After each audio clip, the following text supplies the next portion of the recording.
From idea to submission, empower students to do their best work with Grammarly's generative AI. What if they could jumpstart ideas for any assignment?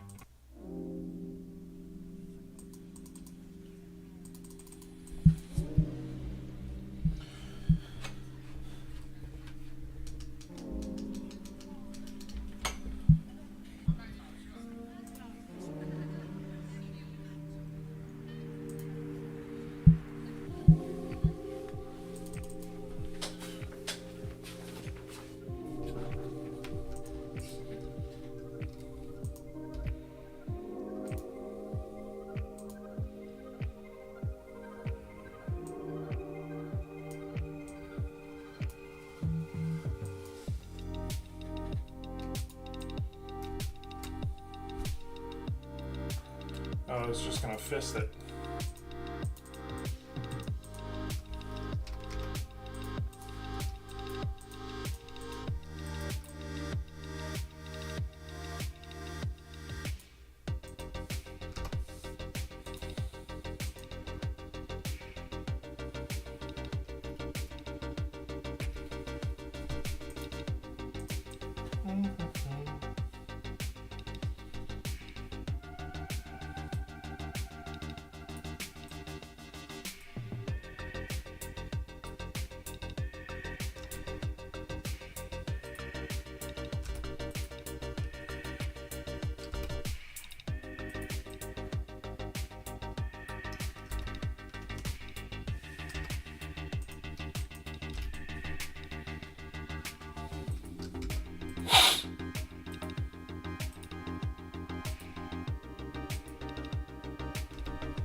Good God, I hate this combat.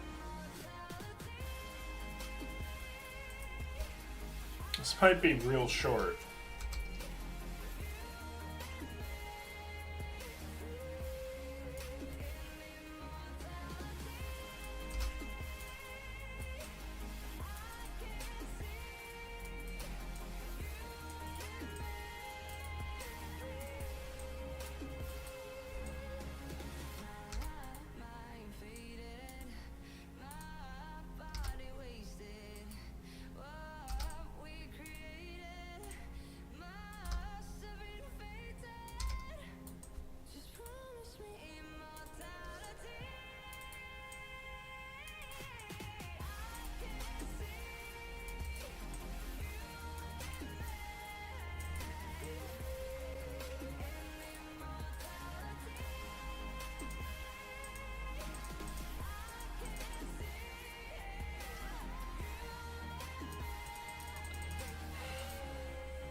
Now we're cooking.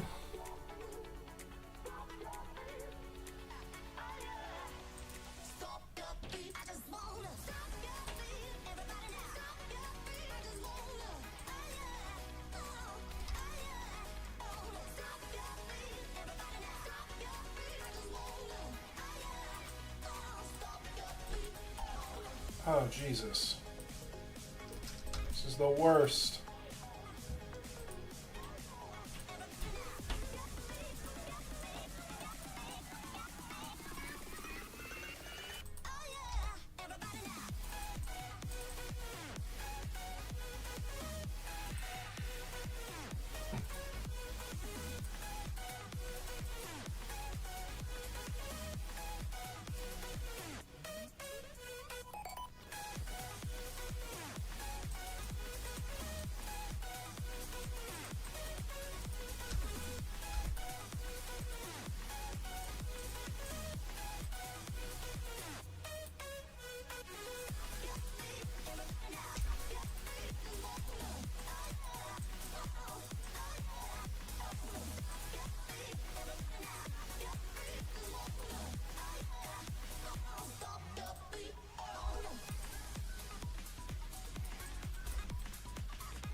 do I prepare a shipment?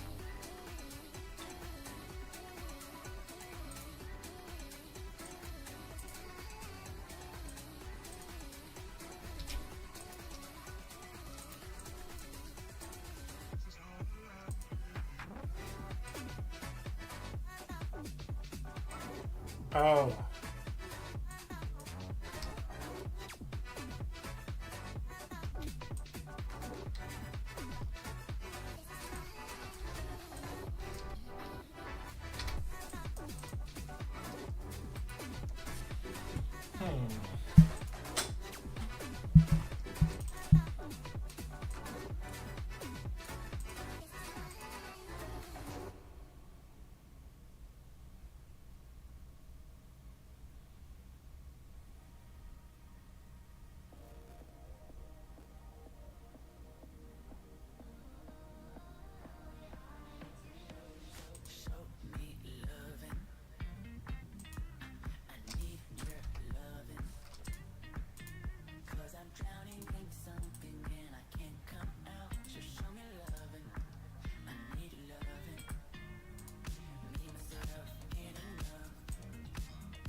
Wake up in silence,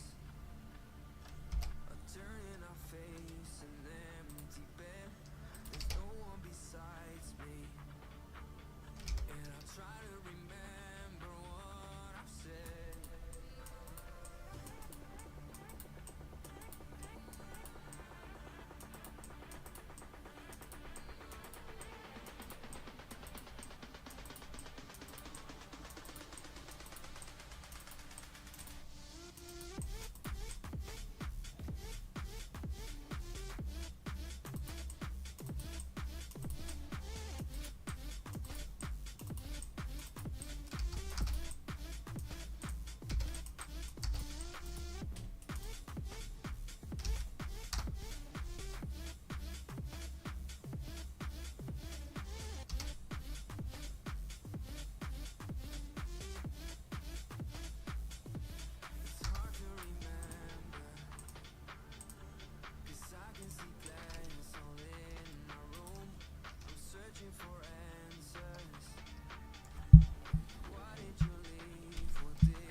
Abrázame toda la noche, no nos queda mucho tiempo más. No quiero perder lo que queda. Seguimos siempre la pasión y confiamos solo en el amor. Yeah. No quiero perder lo que queda. Y más allá. A través de la gran oscuridad hasta que me convierta en rayos. Y más allá. A través de la gran oscuridad y más allá.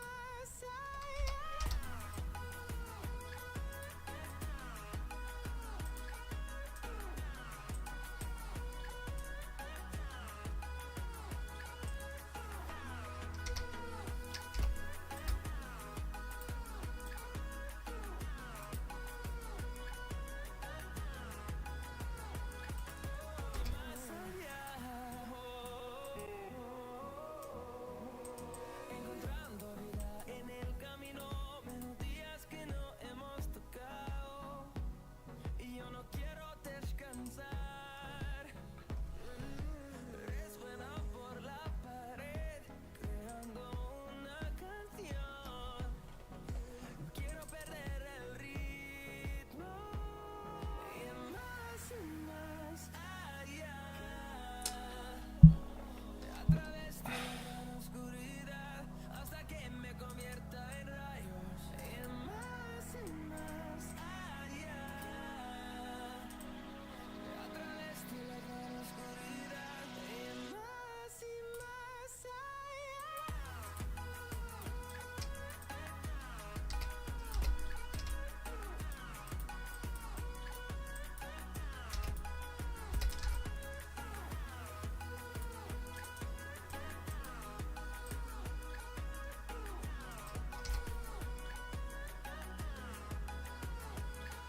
Crucemos en número, en solo un trueno de horizontes. Seremos miles. Crecemos en número, en solo un trueno de horizontes. Seremos miles. Más allá. A través de la gran oscuridad hasta que me convierta en rayos. Y más allá. A través de la gran oscuridad y más allá.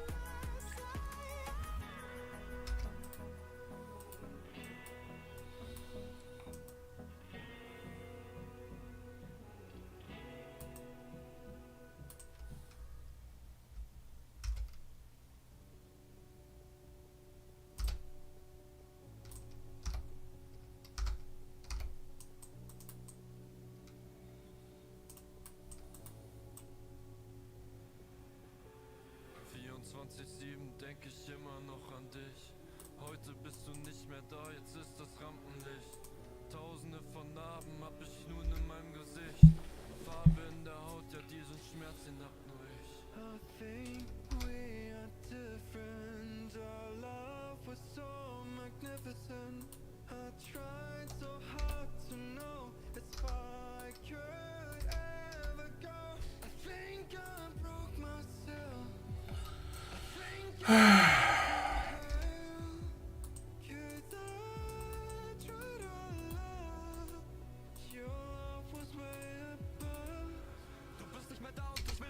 Ja, die Liebe am Arsch und die Herzen sind kalt. Ja, ich bin heute allein und doch sag ich dir eins: Gib das hier jetzt auf den nicht entfernt. Gibst mir einen Hieb und ich sehe einen Stern. Es brennt noch das Licht, doch es ist weit entfernt. Die Liebe vergibt, doch ich fühle den Schmerz. Ich will dich nie mehr sehen, ja, ich werde es nie verstehen. Warum willst du von mir gehen? Es kann dich nicht alles um mich drehen.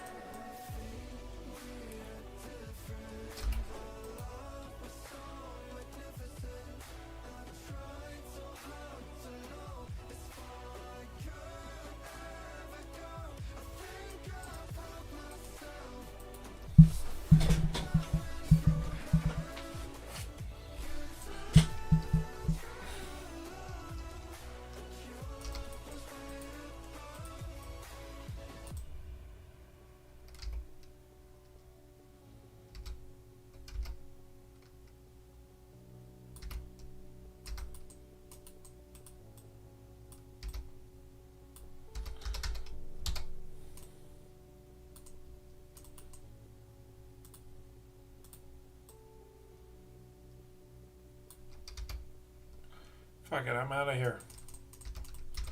Fuck. Fuck. Fuck.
fuck is happening?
I feel like I'm gonna be exerting that. I'm like, yeah, I'll take double damage.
we can help you get there.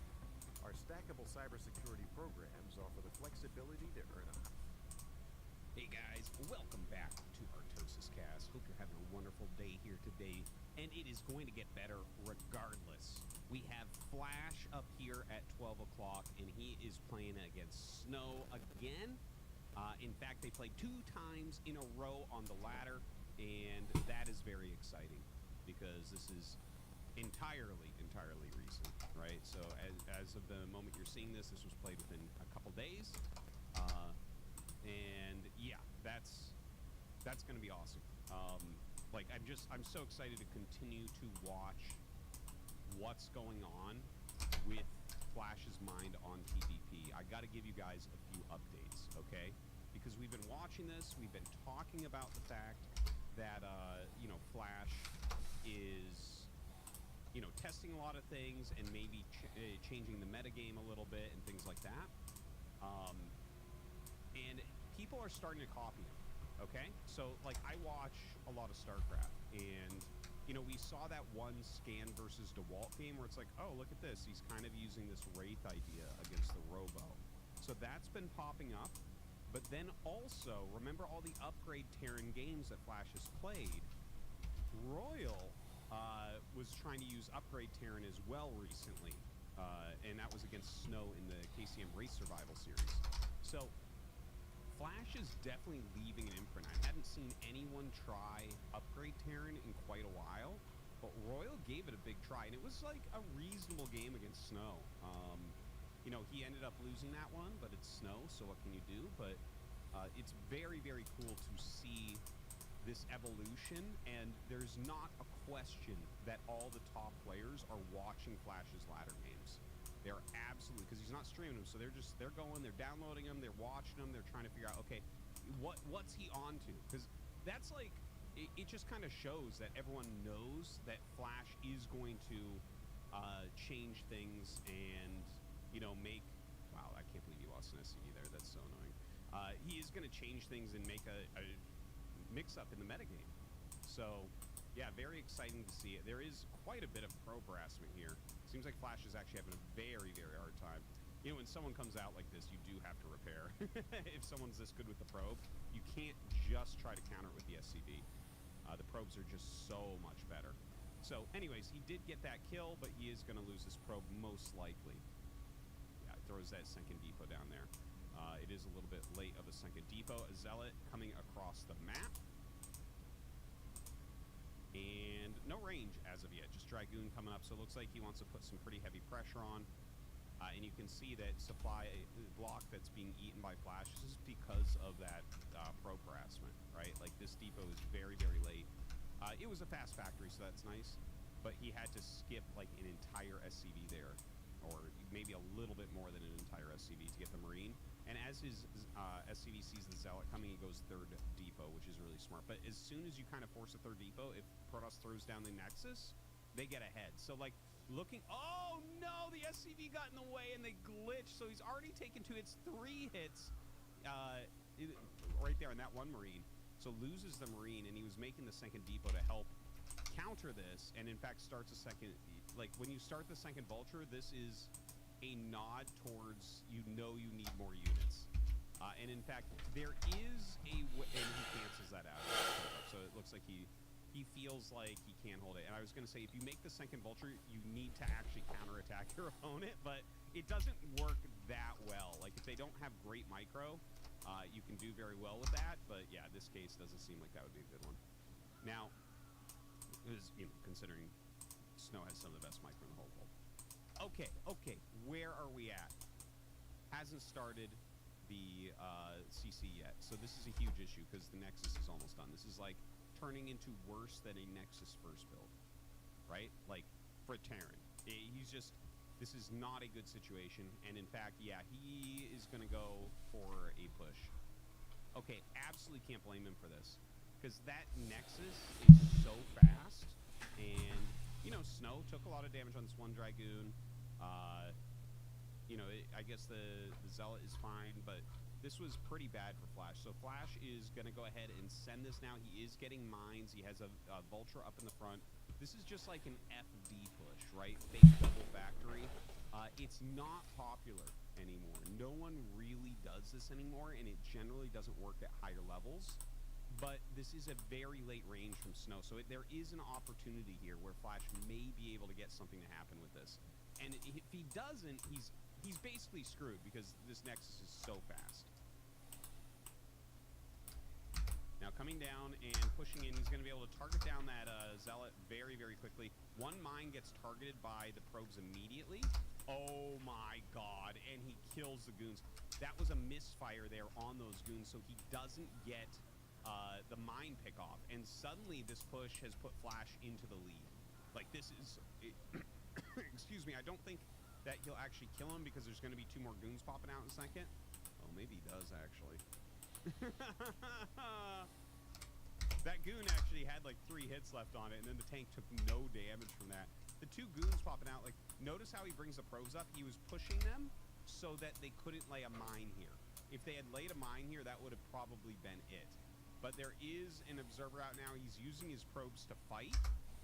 Very good micro from Snow. Very good awareness of exactly what he needed to do to not die here. So Flash took this situation that was absolutely wretched, and he's turning it into a very, very winning position. His command center is done. He's transferring SCVs. There's no probes being built up here. He's still killing some more. Flash is up 9 workers.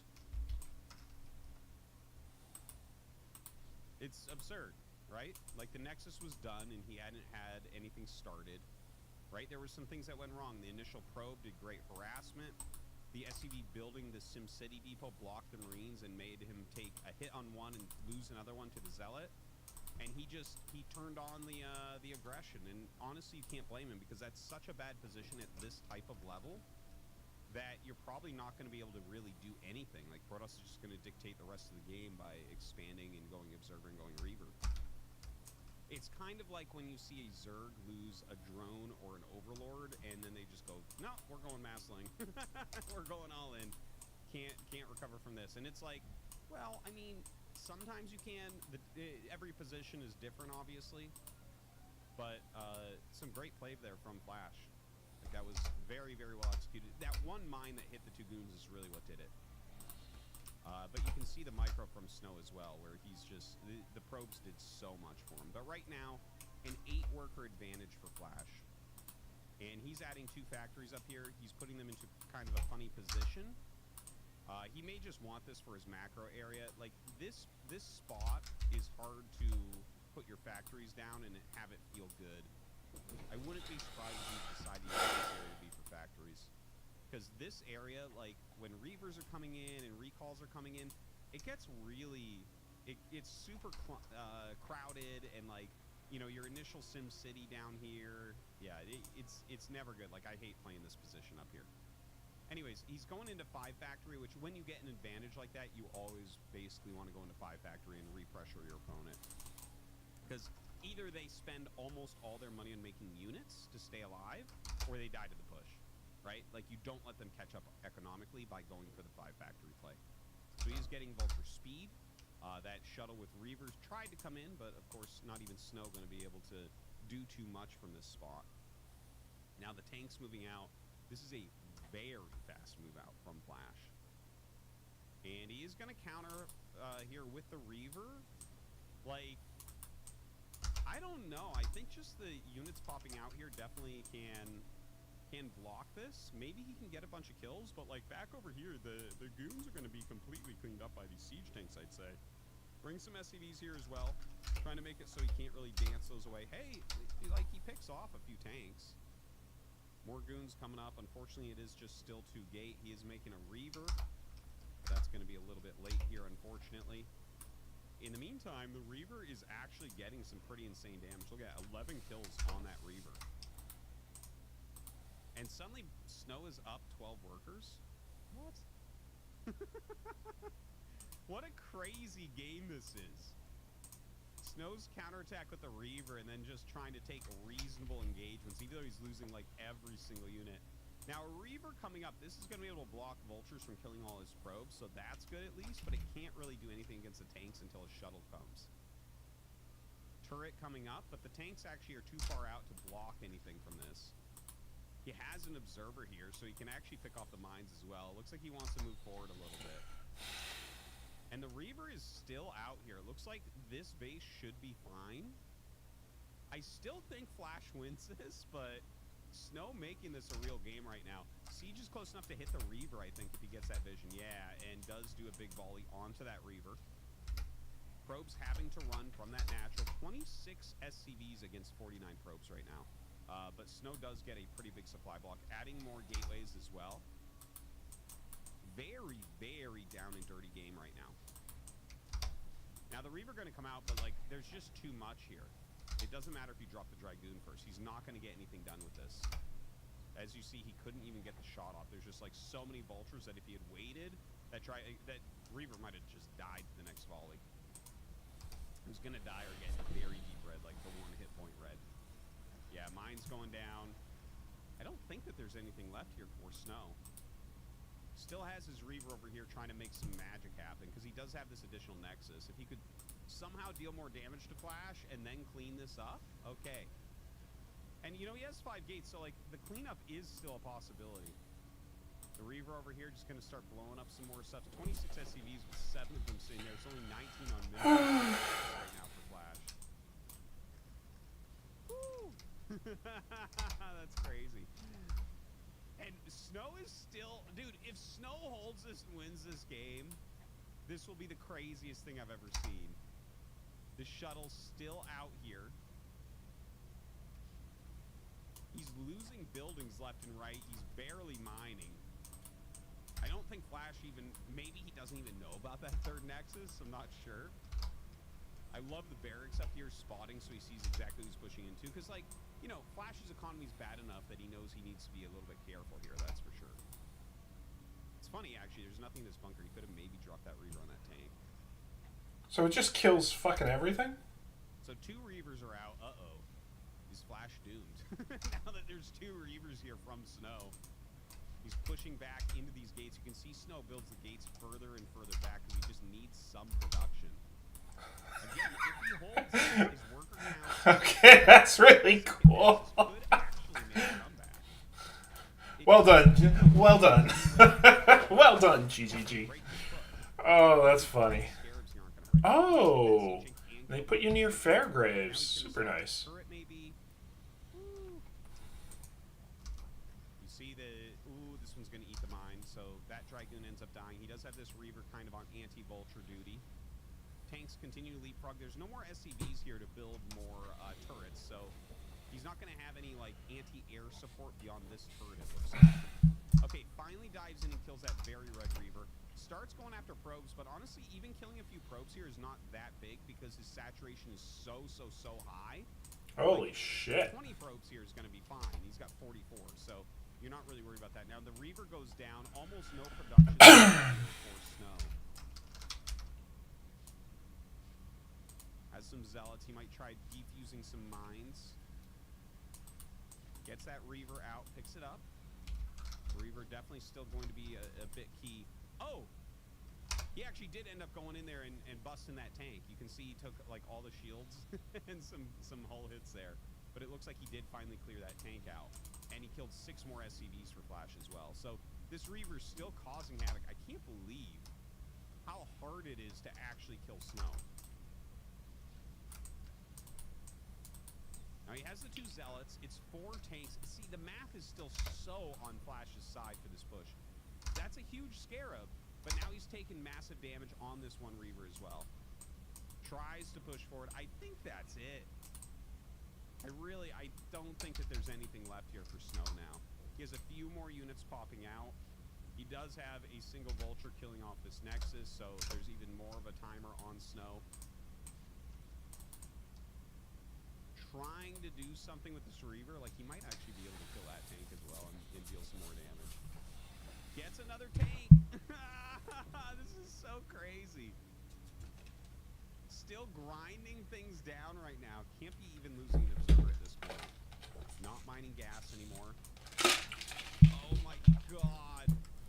Oh my god. 17 SCVs remain. if Snow wins this game, I'm writing a letter to Blizzard. It's the last straw. There, right? Like, there's no way. There's no way. So he's bringing in this Reaver. Dude, I mean, this Reaver's doomed. He's like laying offensive mines on this as it pops out. All right, comes up and gonna go after the tanks again. He has a probe in the shuttle now. You can see just how desperate he truly is. And GG is called. Okay, that's gonna do it. Flash does end up taking it, but that's kind of crazy. That one counter push. It's funny because Flash moved out so early with the, like, how many tanks was it? Was it 7? I want to say 7 tanks, and then Snow just took the high ground, so there were some missed shots and took the engage as well as he could while counter pushing the Reaver, and there just wasn't any armory, right? So he just didn't have any air. So it's like with Snow's level of micro, the Reaver is going to be unbelievably efficient at that point. Should Flash have waited a little bit longer, right? Like, I think the thing is, if you wait too long for the push, then the Reavers will go back and be on the high ground, and it's like, okay, how do we break through that with siege tanks? It's hard. It's hard. You know, Snow really changes the way that you have to play TVP. Crazy game, though, and Flash does end up winning. So, guys, hope you enjoyed. Thanks for watching. We'll see you next time.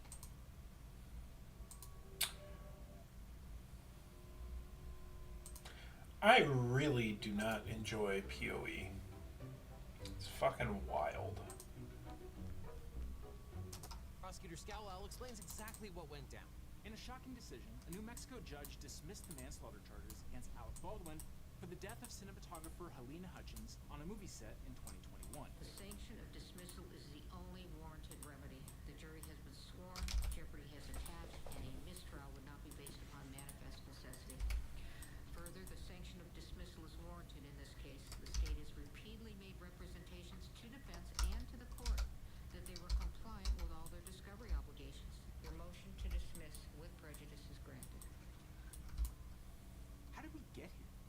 During an explosive hearing on a motion to dismiss, the defense revealed that the state improperly withheld ammunition evidence from the defense, which violated Brady v. Maryland. Special Prosecutor Carrie Morrissey argued that the ammunition had no value as evidence because it wasn't the ammunition used on set, so the state had no ethical obligation to turn it over. But her co-counsel, Erlina Ocampo-Johnson, disagreed. She withdrew from the case when she discovered the undisclosed evidence. Johnson said she believed in the case against Baldwin, but that the state had a clear duty to follow the law. Because remember, there are the SAG guidelines, there's bulletins, safety bulletins that dictate, even if you're an actor, even if you're on a movie set, you treat a real firearm as though it's always loaded, never point it at another person, and don't put your finger on the trigger until you're ready to shoot. Those are cardinal firearms handling safety rules. So, yes, did I believe that there was some inappropriate behavior with regard to handling this stunt? I do. It's unfortunate that things went the way they went, but the fact of the matter is that we, as prosecutors, have very, very serious and high ethical obligations that when something comes to our attention, evidence comes to us, or we become aware of evidence, you turn it over. What are the ethical duties of a prosecutor, and why did they lead to dismissal in this case? Today, I'll break down the judge's decision. Devin covered the basic facts of this case back in 2021. The short recap is that Alec Baldwin was the producer and star of a low-budget western called Rust that was filming in New Mexico. The film had been beset by problems, with poor working conditions and some crew quitting halfway through the production. The lead armorer on the set, Hannah Gutierrez-Reed, was extremely green. On the day of the incident, Baldwin was preparing to shoot a scene where his character would cross-draw a Colt 45 revolver. When Baldwin was practicing the move, he pointed the revolver in the direction of cinematographer Helena Hutchins, and the gun went off, killing Hutchins and wounding director Joel Souza. Baldwin claimed that he did not pull the trigger and that the revolver fired accidentally. IATSE and SAG standards do not permit live rounds on film sets. So how could this have happened? Strike one. The investigation got off to a slow start. The state charged Baldwin with involuntary manslaughter and a gun enhancement charge that would have carried a 5-year prison sentence. The first strike for prosecution came when Baldwin's lawyers pointed out that the gun enhancement statute did not exist on the date of the shooting. The shooting happened in October of 2021, while the gun enhancement statute didn't take effect until May of 2022. Prosecutors dropped the charge, but didn't admit their mistake. Instead, they claimed that Baldwin's fancy lawyers were involved in some kind of voodoo trickery. But the error they made is obvious. It's something you learn in the first year of law school. A person can't be charged with something that was not a crime on the date when it happened. Fancy attorneys might even cite to Article 1, Section 10, Clause 1 of the United States Constitution, no state shall pass any ex post facto law. Then there were the problems testing the gun. The FBI was unable to get the revolver to fire. The only way they could make it fire was by hitting it with a mallet while the hammer was down. But then the gun broke during testing, and the defense couldn't independently test it. Meanwhile, the first set of prosecutors dropped out, and new special prosecutors Kerry Morrissey and Jason Lewis were appointed. They dropped the manslaughter charges against Baldwin because they needed more time to investigate. That was strike 2 against the state. The FBI started over, with ballistics experts using replacement parts to reassemble the gun fired by Baldwin. Experts concluded that for the gun to have fired, the trigger had to have been pulled or depressed. Finally, the state refiled manslaughter charges against Baldwin. Another special prosecutor, Erlinda Ocampo Johnson, was added to the case. The state also charged Armorer Gutierrez Reed with manslaughter. A jury convicted her of involuntary manslaughter for loading the gun that killed Hutchins. The judge sentenced her to 18 months in prison.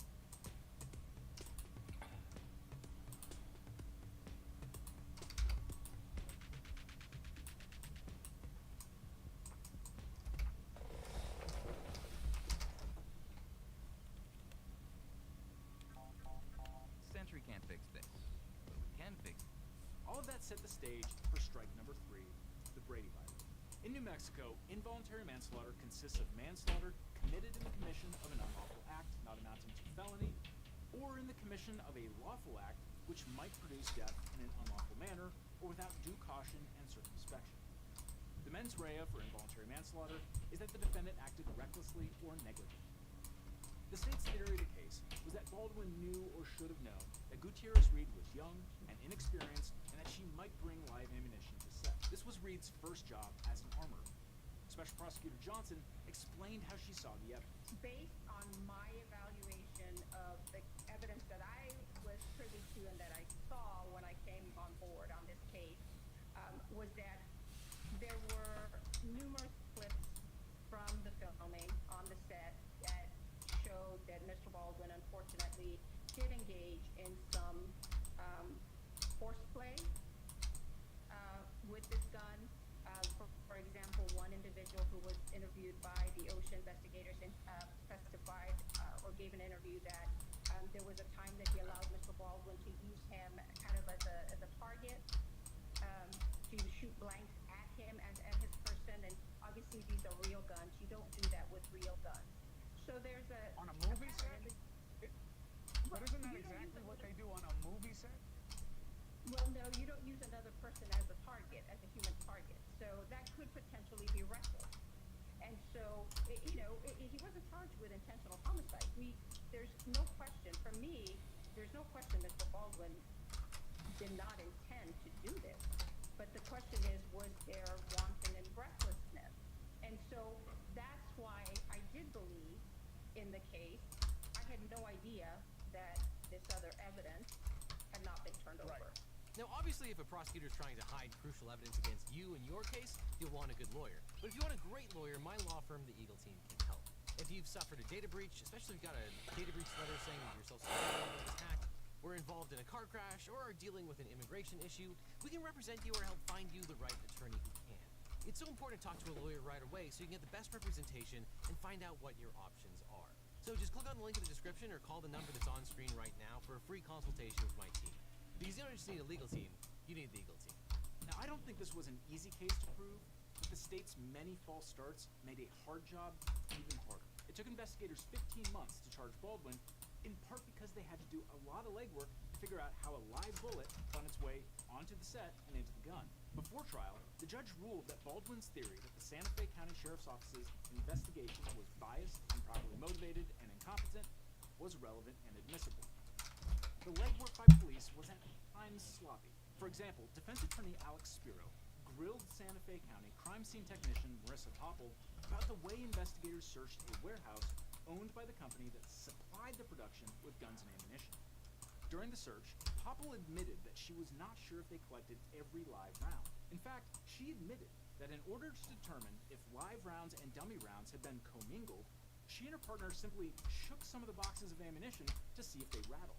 What? Further, she agreed with the defense that this was exactly the same mistake that the armorer made on the Rust set. And yet at the circuit being conducted to find the source of the lethal round, law enforcement is doing the very same thing that you're complaining about the armorer doing on the set, right?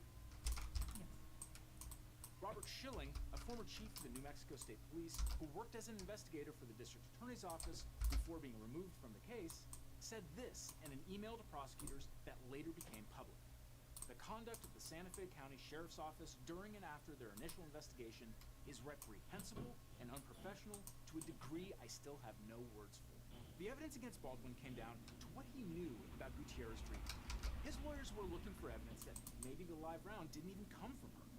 Maybe she was actually a great armorer, and the live round came from someone else.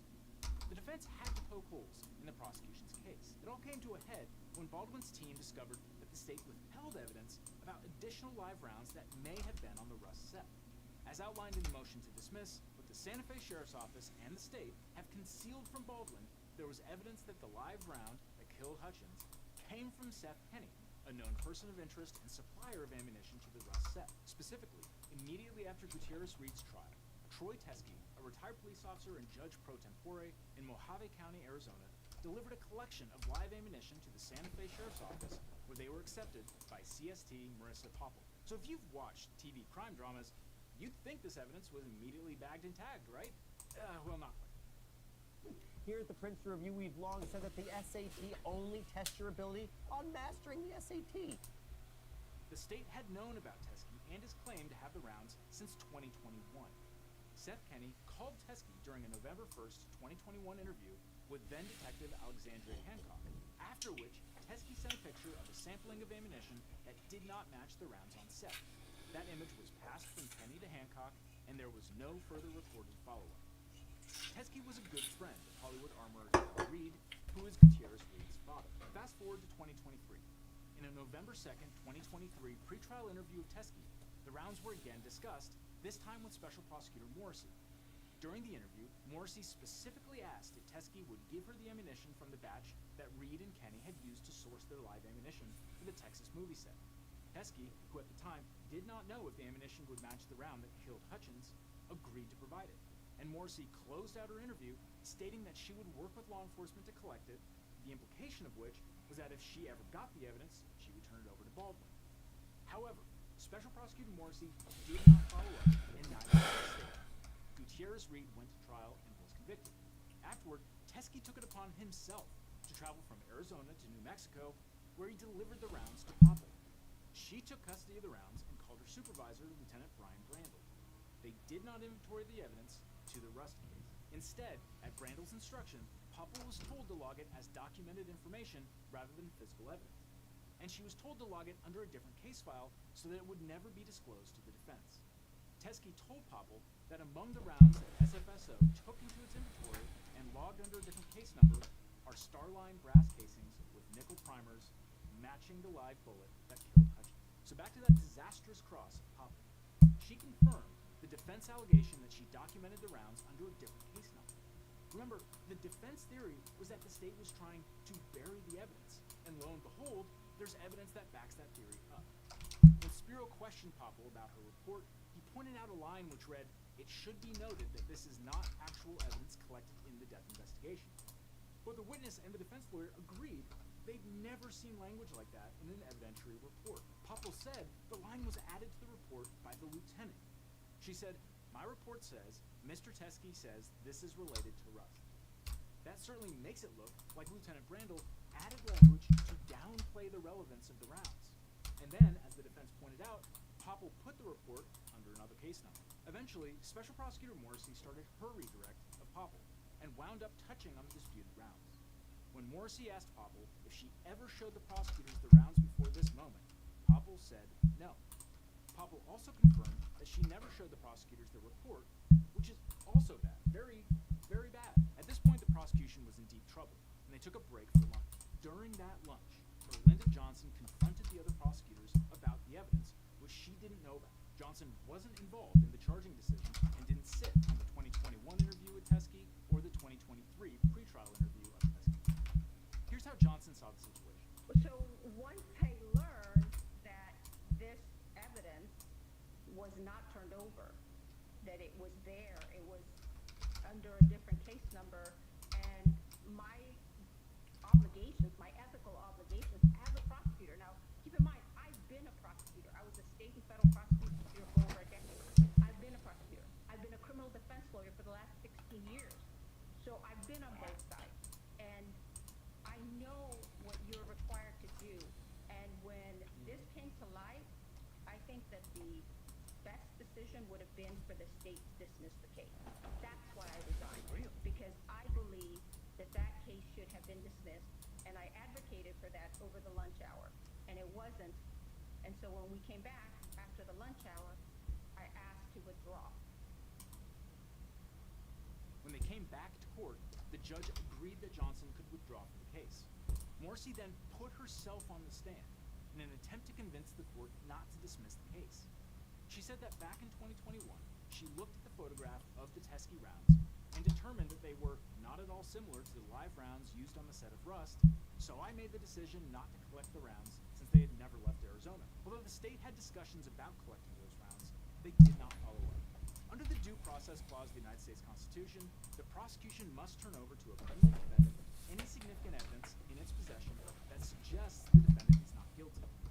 That was the ruling of Brady v. Maryland. In that case, a jury found two men, John Brady and Charles Boblet, guilty of first-degree murder. They were sentenced to death. During his trial, Brady took the stand and admitted that he participated in the robbery of the victim, but not in the killing. After he was convicted, Brady discovered that Boblet previously confessed to the murder, but the prosecution suppressed that evidence for Brady's trial. The Supreme Court held that the prosecution's suppression of evidence violated the Due Process Clause of the 14th Amendment. The suppression by the prosecution of evidence favorable to an accused, upon request, violates due process, where the evidence is material either to guilt or to punishment, irrespective of the good faith or bad faith of the prosecution. In Brady, the jury was empowered to restrict the punishment for first-degree murder from capital punishment to just life in prison. If Brady had known about Boblet's confession, it could have changed the jury's verdict as to the death penalty. New Mexico Rule of Criminal Procedure 5501A requires prosecutors to disclose all evidence against the defendant within 10 days of the arraignment, including any material evidence favorable to the defendant, which the state is required to produce under the Due Process Clause of the United States Constitution. The prosecutor has a continuing duty to disclose under Rule 5505B. If the state violates their obligations, the court is authorized to take a range of options, such as granting a continuance, holding an attorney in contempt of court, or dismissal. Prosecutors have a clear ethical obligation to disclose evidence which is material and exculpatory. For example, in Chacon v. State, the state of New Mexico negligently failed to disclose a supplemental police report and a witness statement which had been misfiled in the district attorney's office. These misfiled items were material to the preparation of the defense because they were material to the defendant's guilt or innocence. The prosecutors didn't deliberately or knowingly conceal the items, but that wasn't dispositive. The law requires the disclosure of exculpatory and impeachment evidence when such evidence is material. Special Prosecutor Morrissey argued that the disputed ammunition was not material because testing showed the rounds were not the ones that killed Hutchins, and therefore it wasn't important to Baldwin's defense. But her co-counsel, Linda Johnson, vehemently disagreed. Why did you believe this ammunition was so important for the defense? So, obviously, you're a lawyer, I think. Brady versus Maryland imposes requirements on the prosecution to turn over evidence. The rules of criminal procedure impose those requirements, those duties as well. So, is the evidence material? That's number one. How timely is disclosure? Without question, this was grossly untimely. Number two, is it material? So, the question is, could the defense have made some use of this evidence in their defense?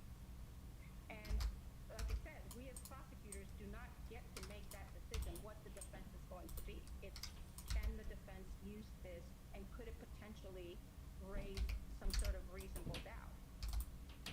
Are you tired of stapling your sheets to the mattress? Do you struggle with SC, slipping corners? With Cozy House's luxury bed sheets, slipping corners are a thing of the past.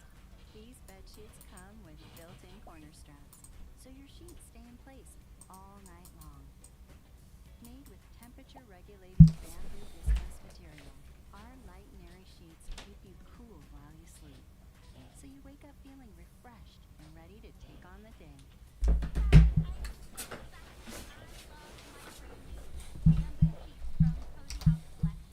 Do you want to know the best part? They come with elastic. And you have to step back. You're not an advocate. As a prosecutor, you're not an advocate.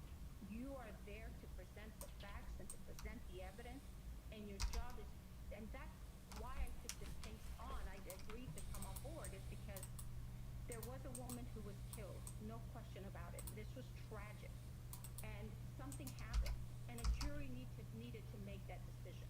The dispute between the two prosecutors came down to Morrissey believing the state had the right to exclude evidence it later determined wasn't material versus Johnson insisting that only the defense gets to make that call. First Judicial District Judge Mary Marlowe Sutton sided with the defense, dismissing the case with prejudice. Ruling from the bench, Judge Sommer found the state culpable for willingly and deliberately trying to prejudice the defendant. Case law is very clear that because it's very extreme, I have to go through every single element, and I have to make a very good record as to why I'm seeing what I'm seeing. So, in order to establish a Brady violation, the defendant must show that the prosecution suppressed evidence, the evidence was favorable to the accused, and the evidence was material to the defense. The judge said that suppression of evidence by the state does not require a finding of bad faith or any other culpable state of mind by the prosecutor. And she found that this prong is satisfied. The Santa Fe County Sheriff's Office and the prosecution failed to disclose the supplemental report to defense and provide defense an opportunity to inspect the rounds collected into evidence. then she considered whether the evidence was favorable to the accused. This prong is satisfied. The suppressed evidence is favorable to the accused. It is impeachment evidence, has even been offered in this trial as impeachment evidence, and is potentially exculpatory to the defense. In deciding whether the evidence is material, Judge Sommer considered whether the late tender of the evidence impeded the effective use of evidence in such a way that it impacted the fundamental fairness of the proceedings. She ruled that it did, because the exculpatory value of the evidence couldn't be analyzed at such a late date in the process. The defense is not in a position to test the state's theory as to the source of the live rounds that killed Ms. Hutchins. This is the key point. The state is saying, we now know which live rounds killed Hutchins, but the defense was deprived of the ability to test the weapon because it broke.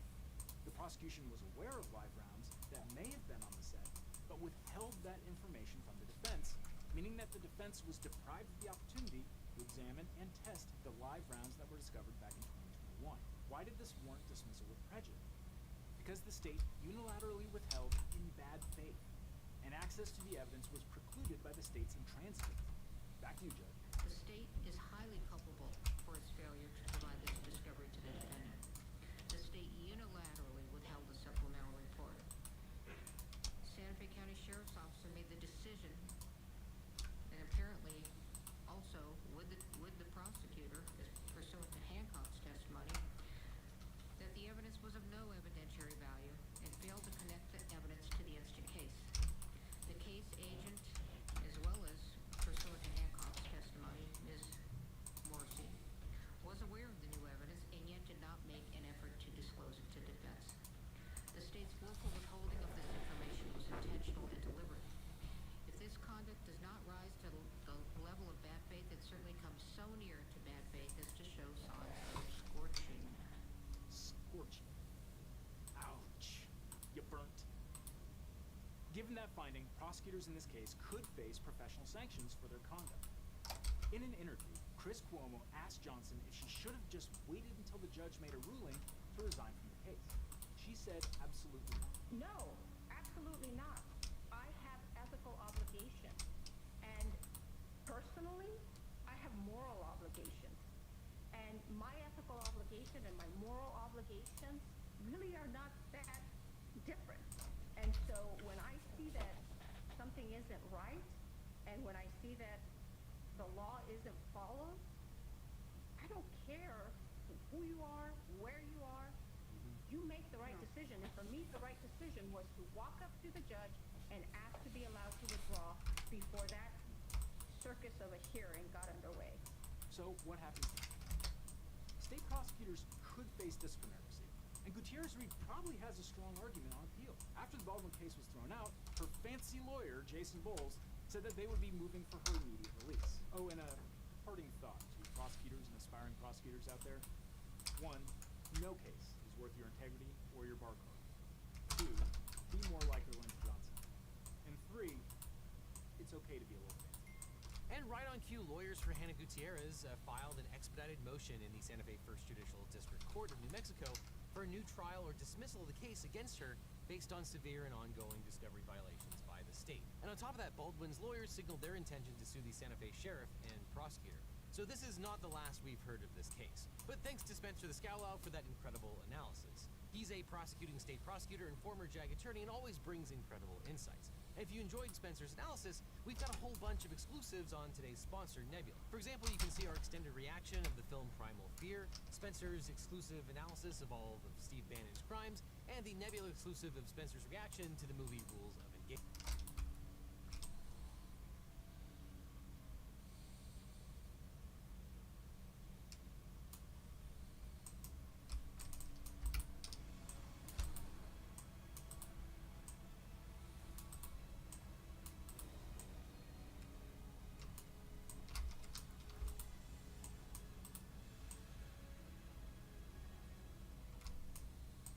Lost Oregon Health Plan?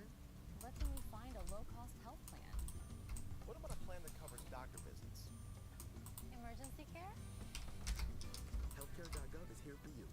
Enroll today for coverage starting next month.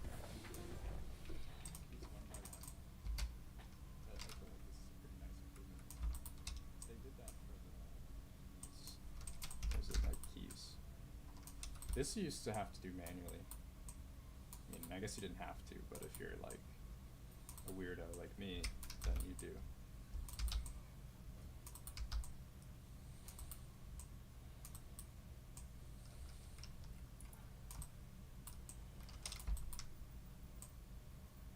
Yeah, it is a nice improvement.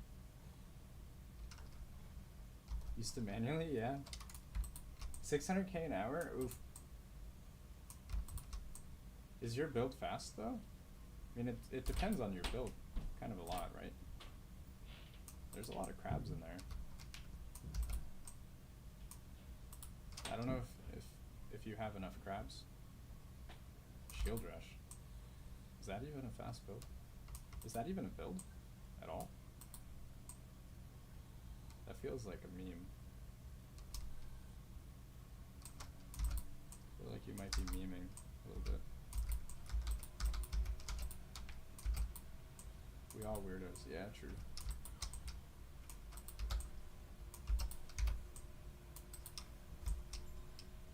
$700k on bosses, that's a little bit spicy. I'll take it.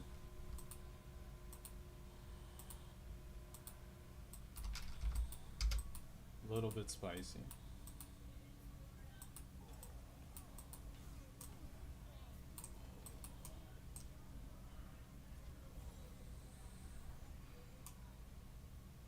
Not a good mono framer, feels bad. Feels bad. Not like Frostlaw or whatever. It's the real spicy build.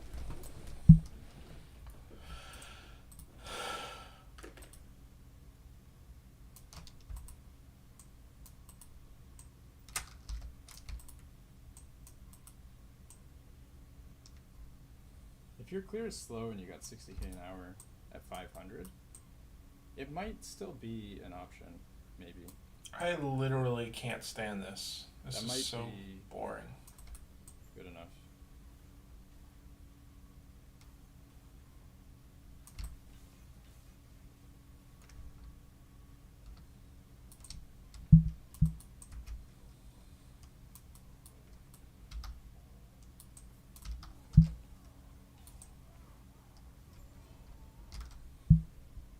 annoying thing about the Harbingers is like right at the start of the fight, they get a bunch of damage reduction. So if you use all your burst on them before that goes away, you don't kill them.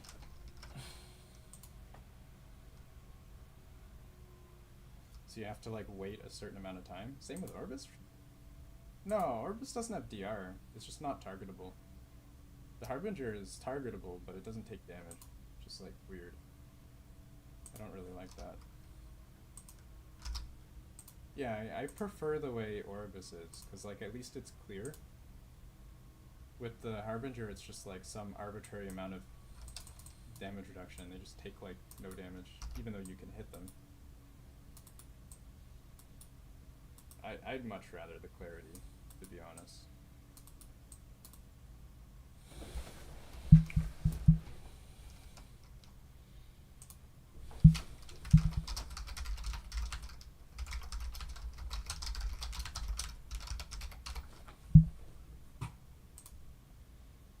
It's obvious when Orbis is untargetable, though. I'm pretty sure that's when its health bar appears, is when you can target it, right? Or maybe I've just done it so many times that I don't even think about it. I don't know. It'd also be nice if it would like tell you in the crafting window when you have 1600 or whatever max stability. Because like checking the timeline every time you do a craft to see if you're at 1600. A little bit annoying. Small quality of life improvements we could have, maybe.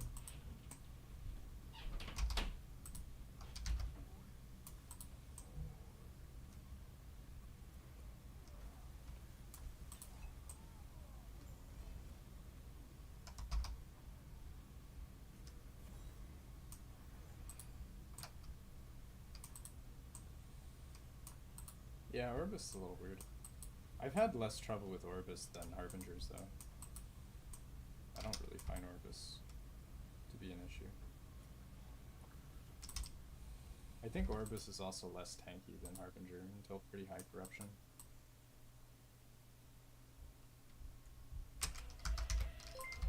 Hey, let's go! How's it going?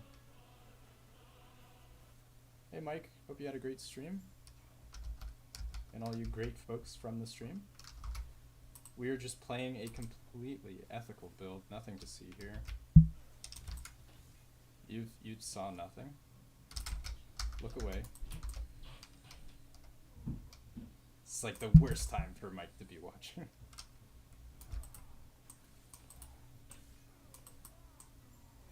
Let's be honest though, everybody knows. Everybody knows Static Orb's a little bit special right now.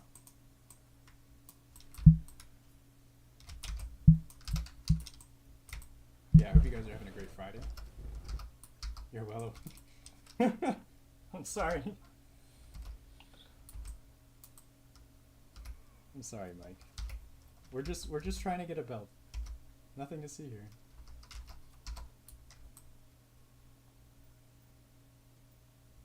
Don't worry, I've had my fair share of deaths this stream too. When you're using Fractured Crown, just anything hitting you, you just blow over like a leaf. This is like the Rippy glass cannon insta-die build. Kill or be killed. Static Orb is fine, yeah. I don't know, Static Orb is kind of interesting as a skill, because like the only reason why it's like S tier is because of the single target. I don't think the clear is that great. So like all the Static Orb builds, they kind of combine it with another skill. And I feel like if you take away the damage of Static Orb without any other changes, I don't think anybody would use it. Mm-hmm. It's kind of the only thing it has going for it.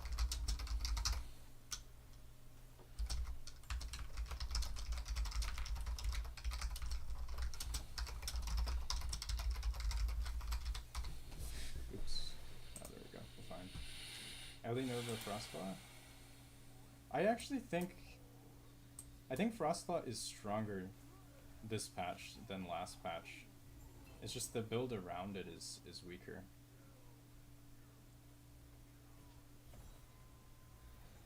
Like as a skill with the Spark Charge thing, Frostlaw is insane. Like, mechanically, Frostlaw's still insane. Hey, let's go! Thank you so much for the sub. Welcome to the crew. Hope you enjoy your stay. We still have a lot of shenanigans to get up to. Hey, let's go, Mike. Thank you for the follow. Much appreciated.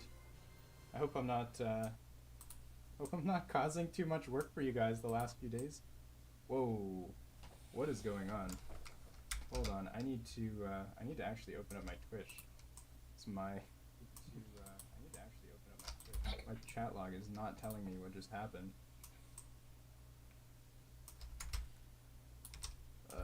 Thank you guys so much for the gifted sub. My logs are not telling me who did the gift. Oh no, unprofessional streamer right here. This is embarrassing.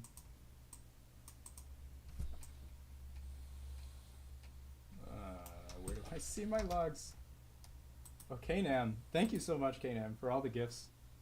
Much appreciated. That's actually huge. That is, that's the biggest gift train I've ever had on stream. Or, I guess in general, but obviously on stream. But yeah, thank you so much. That is, that's massive.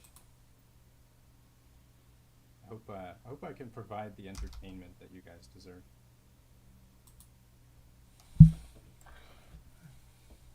Boss mode, yeah.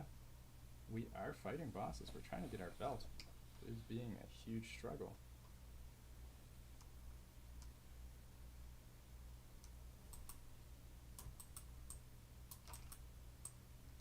Probably take a break from bossing. I imagine this is like really boring for you guys.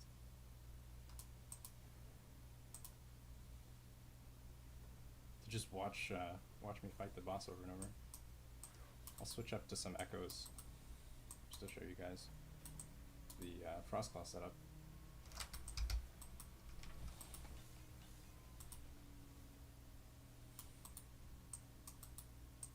Alright, yeah, thank you so much for dropping in, Mike. I hope those bugs you're fixing are not from the videos that I made. Oh my god, that was close. Just raising up the hammer.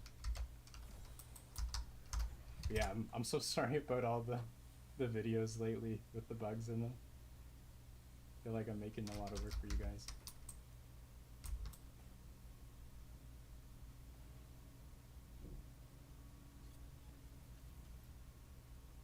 You want to see what belt I got? All these belts are terrible. They're so terrible. Making them work for, I understand. As a dev myself, I 100% understand. It still hurts though.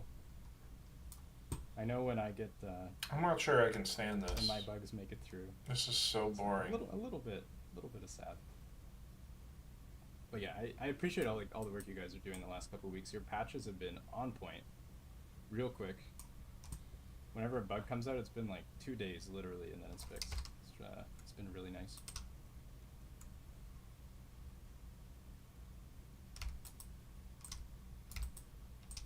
"25% of the patch notes were prompted by videos."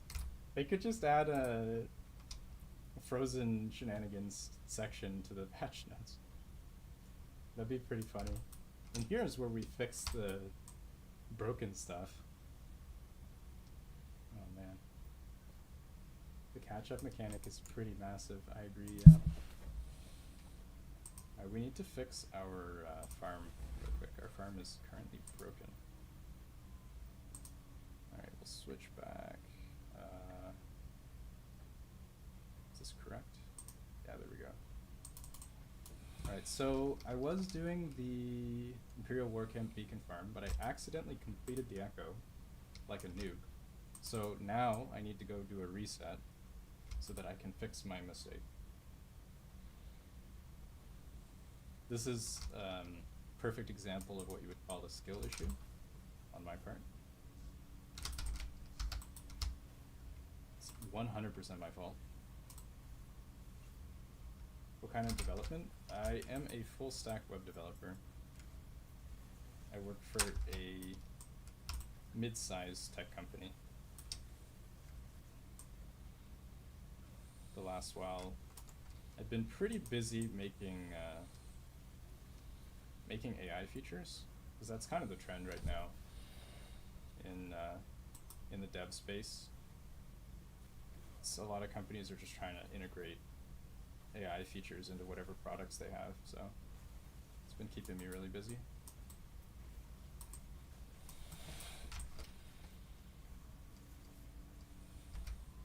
It's pretty cool though. A lot of cool new stuff, new technologies, new techs.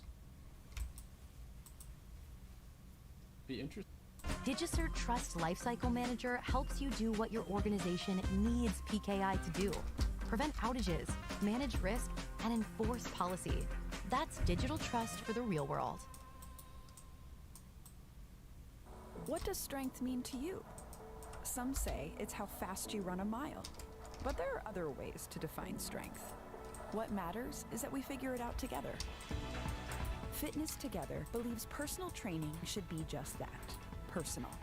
Whether in a private studio suite or virtually on a live one-on-one session, your workout is custom built to fit your needs, so you can get strong, however you define it.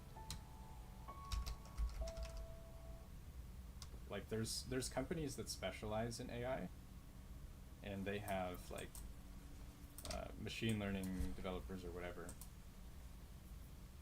And there's like a few companies that do this very well. And then a lot of other companies use those like third-party integrations in their own products. Like very few companies are actually like doing the full process themselves, like the full thing. It's mostly just like plug and play. At least that's what the industry is looking like right now. That might change over time, I think, but we'll see. Because it can be expensive as well to like send all of your requests through some like third-party company. Like they can kind of charge whatever they want.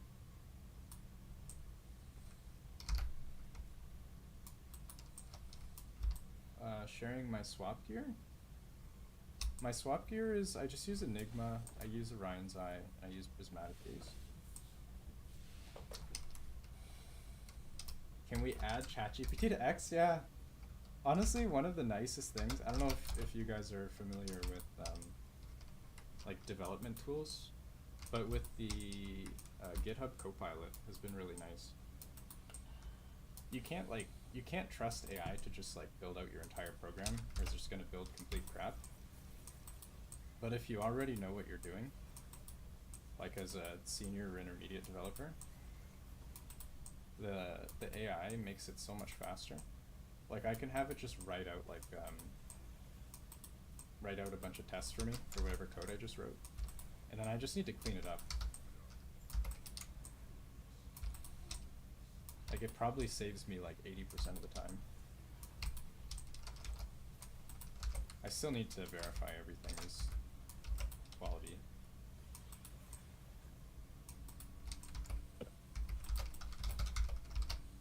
TensorFlow models, yeah. Yeah, I remember before like all these services and stuff, I feel like a lot of companies sort of had their own like sort of in-house thing, but it's very limited because like, building out your own stuff it's not cheap. It's very high effort.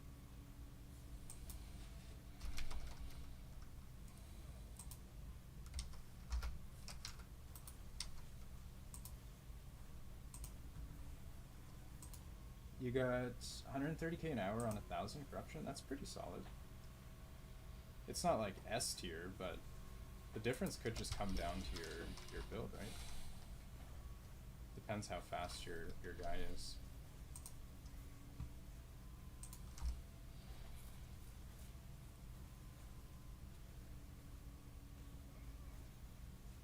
can you get Fractured Crown? Fractured Crown is a special recipe. It's a Rune of Descendants recipe.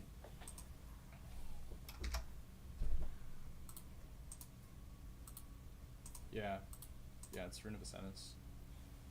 You basically need, what is that helmet called? Give me a second. Is it guaranteed? Yes. It's deterministic. I'll see if I can craft one real quick. I might be able to. Let me see if I have, is it Runed Visage, I think? Okay, here we go. This is unlikely. But you need to have 21 tiers of affixes, and you also need to have a mana and a mana spent, or damage taken to mana. So if I use a removal and I hit Vitality, I have a chance of making it. So we'll try it here. We hit Suffix, that's okay. Okay, this is probably a brick because I wasted all my FP. So we'll try. Alright, that's good. Then we're going to use the Discovery to save FP. And we're going to seal this.